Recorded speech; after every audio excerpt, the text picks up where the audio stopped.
j'assors, et la frappe, j'assors, la frappe au parti. Je pose, et je vais chercher 1, 2, 3, 4, 5, et là, voilà. 1, 6, et derrière, 1, 2, 3, 4, 5, c'est là, c'est là, c'est là, c'est là, c'est là, c'est là.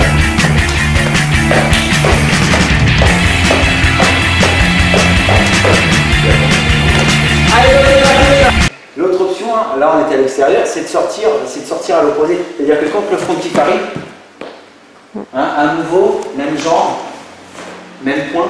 Donc je suis ici, je sors, 1, 2, 3, 4, 5, 6, et je suis. Si vous arrivez, pardon, juste sur la fin, vous êtes ici, là l'option frapper avec les mains, elle doit s'arrêter. Si vous avez ici, il a les cheveux, vous tirez les cheveux et qu'il a le crâne comme ça et que vous lui mettez des coups de poing dans le crâne, c'est vous qui allez vous faire mal. Donc l'option, elle passe par le bas ici, remonter coup de genou.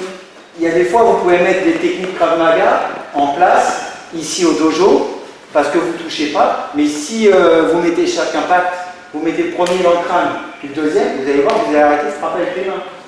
Donc pensez à ça. On peut frapper main ouverte, mais main ouverte sur le crâne, ça ne va pas faire grand chose. Donc à vous à un moment donné, alors c'est bien que quand la machine est lancée, c'est compliqué. C'est pour ça que votre priorité, ce que vous devez prioriser, c'est les frappes au parti et le plus tôt possible. Par exemple, on le fait doucement. Je suis ici. Il y a une première frappe là.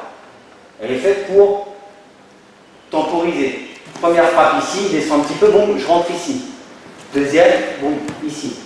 Donc j'ai commencé par une frappe dans les parties et je finis par une frappe dans les parties. Si je ne mets pas la première frappe dans les parties et que je tape mes poings sur son crâne, entre deux, vous avez vu, il va me falloir 3-4 coups avant d'aller toucher une zone sensible chez lui, avant de lui faire mal et qu'il ait un seuil de douleur qui monte à la tête. Donc pendant ce temps-là, il va réagir. Il va avoir votre coup de pied arriver et finalement c'est là où il va attaquer. Donc c'est important quand vous êtes ici de sortir, bon, bam, la frappe, elle est là. Mes mains en fait elles viennent là pour être sûr que je ne prenne pas son contre dans la figure. Finalement. Je préfère que les mains ne partent pas et qu'elles montent pour vous protéger. Donc comme je veux vous protéger et je ne sais pas d'où ça va venir, si c'est gauche-droite, je fais ça. Ouais, la technique du soft qui peut. Mais par contre, je suis sorti 1, 2 pas. Frappe. Premier temps dans les parties et dernier temps dans les parties pour être sûr qu'il repart. Mais encore une fois, si quand on est ici, je suis là, je sors, là, bam, je mets bien le coup de pied, pas dit que ça s'arrête tout de suite, mais derrière, 1 et 2. Je n'ai même pas besoin d'utiliser forcément mes points. Donc je le fais dans le vide, par exemple Stéphane, quand je suis ici, je vais venir chasser avec l'avant-bras et décaler. Oh. Vous pouvez décaler plus loin, et du coup ça va vous faire adapter la frappe à les parties. Vous pouvez décaler derrière, si vraiment il est grand, qui rentre beaucoup sur vous, vous sentez que vous êtes dépassé. Si vous n'arrivez pas à aller sur le côté, si vous n'arrivez pas à aller vers l'avant, vous pouvez sortir, mais à chaque fois que vous reculez, lui, ça lui permet de réamorcer derrière. Donc dans l'idéal, suivant comment il rentre, c'est légèrement latéral, légèrement diagonal. 1, 2, et derrière j'enchaîne. Et je finis par la frappe dans les parties. Là, on met quand même les points pour travailler ces gauche-droite par rapport à la distance.